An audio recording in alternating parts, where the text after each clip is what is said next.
Muito obrigado pela sua audiência. Este é o Jogo do Poder de São Paulo para todo o Brasil, exceto Rio de Janeiro e Curitiba. Hoje recebo para uma conversa o presidente nacional do PRTB, o senhor Levi Fidelix.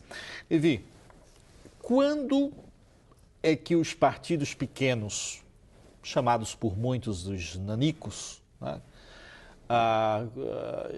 Inclusive uma expressão que eu não gosto, porque eu acho que é até desrespeituosa com os partidos, mas enfim, é assim que a maioria das pessoas ou da imprensa qualifica. Quando é que elas vão ter respeito? Quando é que elas vão ser... E trago isso na questão do respeito, porque vejo, né, e pude acompanhar em várias ocasiões, pessoas se utilizando desses partidos para serem eleitos. Uma vez eleitos, é verdade, passam para outro partido. Olha, Rony, eu sempre digo o seguinte, ninguém nasce grande. Todos nascemos, pelo menos que se consta, né, com 70 centímetros e não 1,70 m. Assim também na vida pública, na vida política. Os pequenos partidos surgem de anseios da sociedade por mais espaço. E esses espaços são constituídos exatamente nas agremiações menores. Veja o PRTB. Na eleição passada, nós lançamos, digo de prefeitos, né? Não de presidente da República, mas na eleição de 2008, nós lançamos 6.500 candidatos a vereadores e prefeitos. E obtivemos aí 10% de elegibilidade, ou seja, tivemos mais de 500 eleitos, 10%. Agora, veja bem, 6.500 pessoas participaram da democracia, disputando, levando a sua qualificação, seus anseios. Então é fundamental a participação pluripartidária no Brasil. E hoje nós temos 2 deputados federais, 600 e tantos vereadores. Você não expulsou? 150. Alguns estou expulsando em processo de expulsão. Ah, tá. Então daqui a pouco a gente fala sobre isso. Falamos disso. Tá bom, continue. Porque estão sendo infiéis. Então, o partido menor, ele possui exatamente essa possibilidade grande de contribuir com a nação nesse aspecto democrático.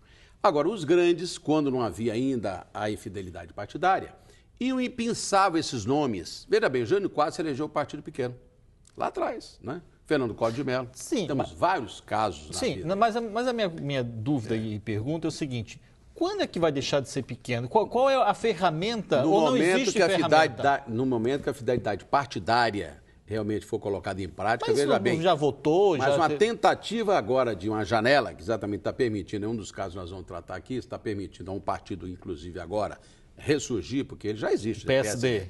Este partido agora vem de maneira artificial cooptar parlamentar de todos os partidos, inclusive do nosso, PRTB. 7 parlamentares foram cooptados, né? 2 federais. Mas não 4 pode? deputados estaduais, não pode. Quando você entra como fundador, não tem essa abertura? Não, essa possibilidade aventada, inclusive numa consulta recente, agora feita pelo próprio PSD ao TSE, colocou-se... PSD, só para esclarecer, para quem não sabe... Partido Social Democrático feito pelo Kassab. Pelo né? Kassab, Ele não vai ter sucesso nisso, não, por 2 razões principais. Primeiro, que ele já fundou um partido já com nome já pré-existente, PSD, do tempo Juscelino. Mais tarde, esse partido foi refundado pelo Nabi Abichedi, aliás, pelo Luiz Passes, depois Nabi Abichedi, e fundiu-se ao PTB do nosso querido Roberto Jefferson, que, aliás, está também com ações para impugnar esta sigla quando ela for registrada em TSE. Por que eu ela digo não foi registrada? Não foi ainda. Por enquanto só tem registro cartorial. Qual o erro, então, em sendo cometido pelo PSD do Gilberto Kassab, que está abandonando São Paulo, inclusive, para fazer esse partido? É um e grande. Ele registrou o partido, registrou o estatuto e o programa de um partido já existente e pegou o CNPJ de um partido já pré-existente e quando ele for registrá-lo no TSE, com as 500 mil assinaturas, não sei se ele vai conseguir, essas assinaturas todas, será notificado a apresentar a documentação de pré-existência do PSD. Eu, inclusive, como presidente nacional do PRTB, serei um dos partidos que irão impugnar no momento adequado.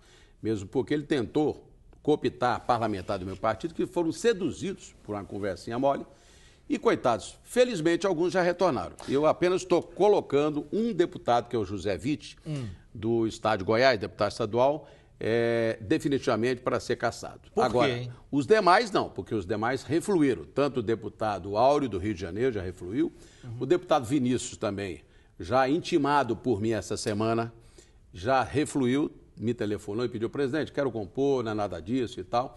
O deputado Vaguinho, do Rio de Janeiro estadual, também futuro candidato a prefeito de Belfor Roxo, já esteve comigo em São Paulo, na nossa sede nacional, já refluiu.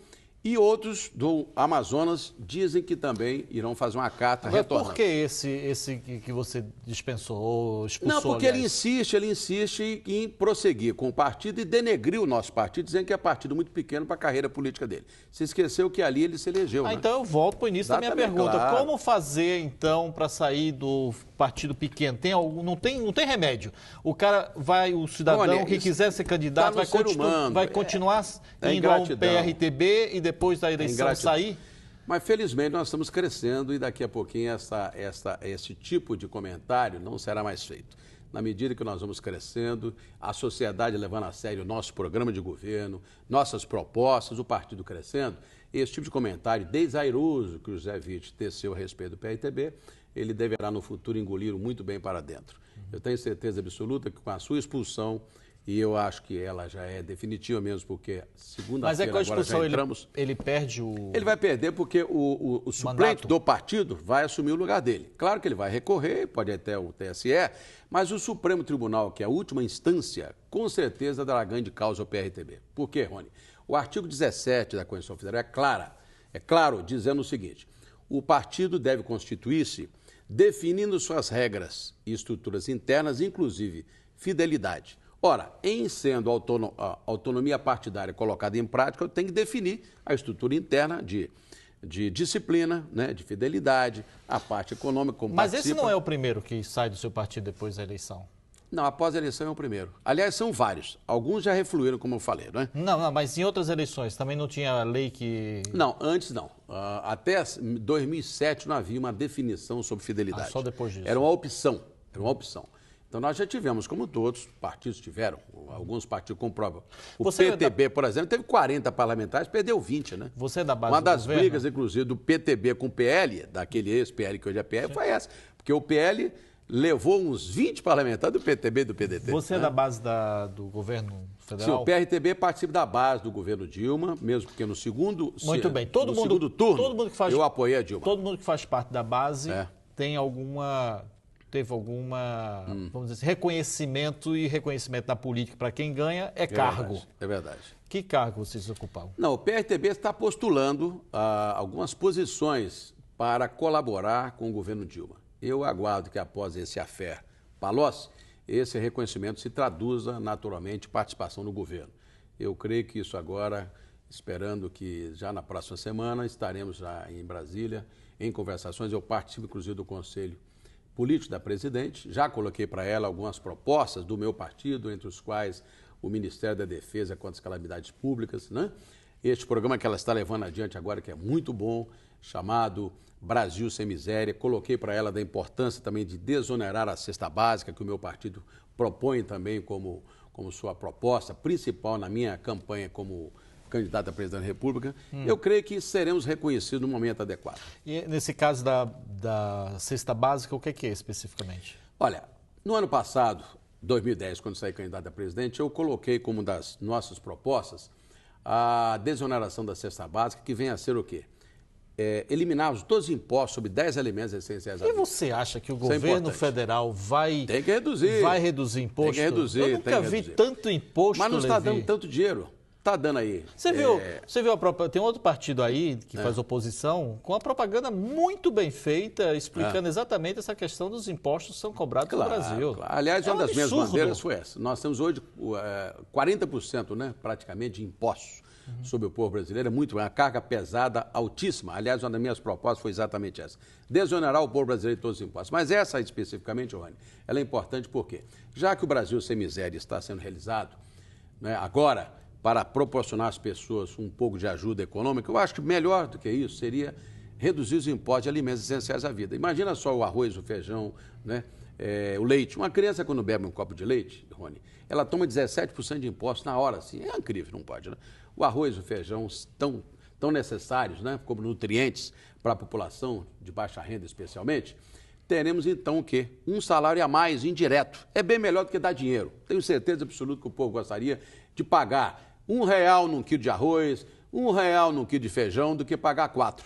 O problema vai ser eles aceitarem E isso, produzir porque mais, eles né? têm uma dívida muito grande feita pelo governo anterior que precisa ser compensada. E a única forma de compensar isso é com os impostos justos. Quer dizer, o presidente gasta, como gastou até o ano passado, mas o banco, se você dá para os bancos vai repassar para a gente. Olha, a taxa Selic é altíssima. A taxa Selic é altíssima, de 12,25 agora, Rony.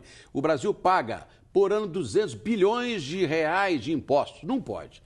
Então nós temos que tirar do banco. Quem ganha demais é banco. Mas o banco vai tirar da gente. Não, mas então nós vamos sobretaxar o banco em 40%. Da gente, digo, de quem tem conta, porque quem não tem conta, tudo bem. Eu, como presidente da República, queria taxar os bancos 40%. Tá bom, não pode fazer propaganda agora não, que tá no horário não. A gente já volta depois desse breve intervalo comercial. Fiquem ligados.